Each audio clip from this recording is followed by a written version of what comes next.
A fire at Beaver Lake destroys a Vanderburgh County man's car. The Huntingburg City Council approves changes to its appeal process for utility customers. And Inform, featuring Huntingburg Chamber of Commerce Executive Director Nick Stevens.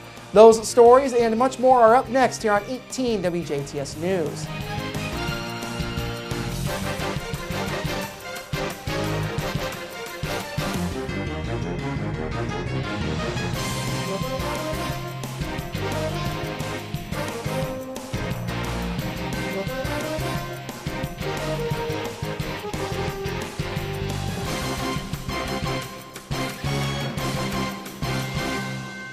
Hello, I'm Bradford Raths. In your news, a fire in a car at Beaver Lake last night resulted in the destruction of a car. Celestine volunteer firefighters were called to a site just off of County Road 325 East, just to the north of State Road 164, just before 8:25 p.m. last night on a report of a fire in a car. Celestine Fire Chief Chris Hassenauer says the car was engulfed in flames when firefighters arrived.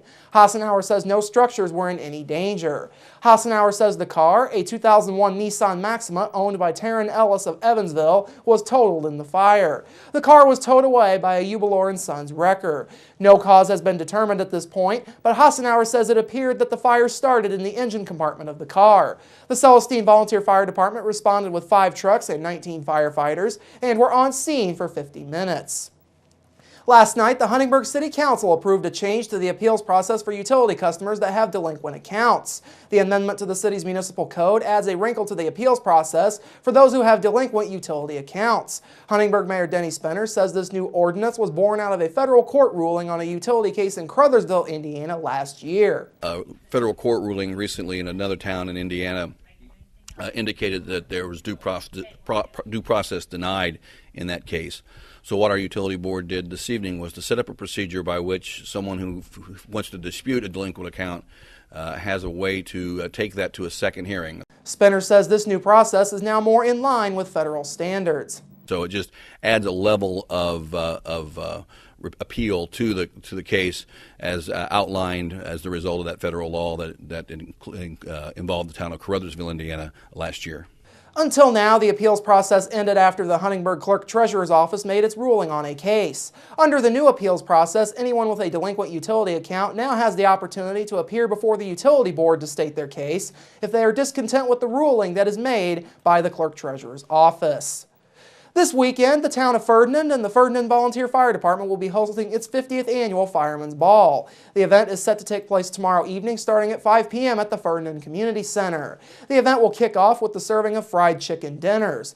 There will also be a beer garden, family area, and kids games available. Speaking recently on 18 WJTS's Monday with the town manager, Ferdinand Town Manager Mark Stedzik says the event has been a staple of the town for a number of years. This is a yearly favorite for a lot of people here in town, and these guys, these volunteer firefighters, they are people that, men and women, that go into situations like Chief Lindauer did in responding basically as an EMT there, but they go into life-threatening situations where there's a lot of people that aren't willing to make that sacrifice, and they're willing to put on gear and run in it. Stedzik says the event is very family-friendly and offers the opportunity for people to support Ferdinand's firefighters. It's a very family-friendly evening, and the money that is generated goes to a lot of their public relations activities, some of their uniform costs and things like that. But they are a department, they're our biggest department, even though they're all volunteers, but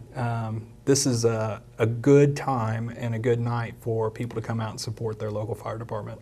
Other highlights of the event will include a raffle for more than 130 different prizes and a performance by The Hiding at 9 p.m. The town of Holland's 200,000-gallon water tower will soon be refilled. The tower was taken offline on Wednesday for an inspection. It had originally been emptied starting on Tuesday. Holland Town Board President Tom Thacker says the tower will likely be back online tomorrow morning after results from a pair of 24-hour tests being conducted are reviewed. Water from the town's link with the Patoka Lake Regional Water and Sewer District will keep lines charged and the storage tower filled until the water tower goes back online. A two-car accident just to the north of Ferdinand last night left one person injured. DuBois County Sheriff's deputies say 28-year-old Rachel Cartwright of Celestine and 31-year-old Kathleen Huffman of Ferdinand were both traveling northbound on State Road 162 north of County Road 825 South at 5:40 p.m. yesterday when the accident took place. Deputies say Huffman began to slow to attempt a turn into a private driveway. As Huffman was waiting to turn into the driveway, deputies say Cartwright was distracted by her car radio and didn't see Huffman slowing for the turn. Cartwright swerved to try to avoid Huffman's car, but hit the rear of Huffman's car, sending it into a 180-degree spin to the left. Cartwright's car also spun to the left, and both cars came to rest in the middle of the highway. Cartwright was treated at the scene for several small cuts on her forearm. Huffman was not injured. Huffman's car was totaled in the crash, while Cartwright's car suffered $3,500 in damage. Cartwright was cited for speed too fast to avoid a collision. The Ferdinand Police Department, Ferdinand Fire Department First Responders, Memorial Hospital EMS, and wreckers from Ubelors and Sternbergs assisted at the scene. A southwestern Indiana woman who claims to have engaged in online sex chats with New York mayoral candidate Anthony Weiner has confirmed her identity. 23-year-old Sydney Leathers of Princeton told Inside Edition yesterday that Weiner disgusted her and that he's not who she thought he was. Leathers says Weiner started corresponding with her last July, more than a year after he stepped down from Congress, and within weeks of a glowing People magazine cover story about his repaired marriage to Hillary Rodham Clinton aide Huma Abedin. Leathers says Weiner told her that he loved her and she reciprocated. But now she says she would tell the embattled mayoral candidate to stop lying, stop embarrassing his wife, and get help.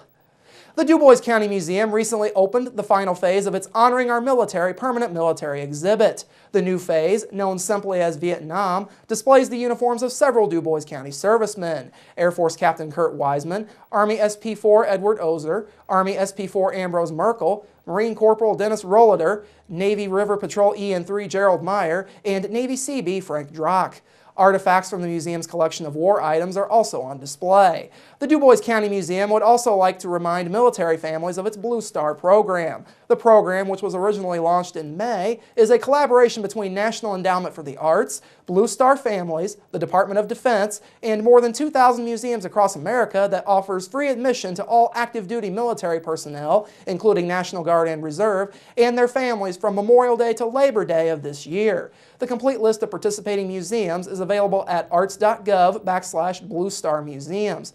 The museum is open Tuesdays through Fridays from 10 till 2 p.m., Saturdays from 10 till 4 p.m., and Sundays from 1 till 4 p.m. The museum is closed on Mondays. The museum staff consists entirely of volunteers. For more information, you can call 634-7733 or visit their website at DuBoisCountyMuseum.org. An annual production through the partnership of two southwestern Indiana theaters is set to run through next Sunday. Lincoln Amphitheater and Evansville Civic Theater partnered together for the third year of what will be an annual partnership to produce the two-act musical play Godspell. The musical focuses on the gospel through the eyes of St. Matthew and is illustrated with songs and skits with Jesus and his disciples. Songs by Stephen Schwartz are featured, and Godspell was originally conceived and directed by John Michael Tebelak. It opened on Broadway in 1971, and the song Day by Day, featured in the play, reached number 13 on the U.S. Billboard charts in 1972. The original version of the play that opened on Broadway depicted Jesus' disciples as loving clowns, but local director Chris Tyner added a creative twist by making the disciples out as artists. A new ice cream shop will be opening in Jasper tomorrow morning. Libby's Gourmet Ice Cream in the 600 block of Main Street will open its doors for customers at 11 a.m. tomorrow morning. The shop will be located in the former Chocolate Bliss building on the square. Chocolate Bliss recently relocated to a different part of the downtown square. Libby's co-owner Matt Sanders says the ice cream shop has been a dream of his for a long time. He originally started out by selling pints of his homemade ice cream from his home in Bedford, with his wife Libby hand decorating each container. After selling hundreds of pints of ice cream, Matt decided to step down as general manager at Jasper-based PDQ Rentals and open an ice cream shop. The couple is set to relocate to Jasper. The new shop will feature 22 flavors of ice cream. Those will include bubblegum, pistachio, coconut, and black and tan, which is made with peanut butter ice cream, and marble chunks made of peanut butter and Nutella. The shop will also feature sugar-free chocolate, vanilla, and strawberry ice cream flavors. Libby's will feature a special flavor each month. The first month's flavor will be maple bacon. There will also be homemade waffle cones, kid-sized servings, milkshakes, and banana splits on the menu. Ice cream will also be available for purchase in pints. Samples will be made available for those customers not sure what flavor they want to try. Libby's Gourmet Ice Cream will be open from 11 a.m. to 10 p.m. Mondays through Thursdays, from 11 a.m. till 11 p.m. Fridays and Saturdays, and from noon to 6 p.m. on Sundays. You can find them on Facebook or call them at 481-2025. Coming up after the break, a cool weather pattern is in store for the weekend. More on that in your local forecast. Sports with Evan Elrod, and Inform with Huntingburg Chamber of Commerce Executive Director Nick Stevens. That's all up next here on 18 WJTS News. Local people watching local people.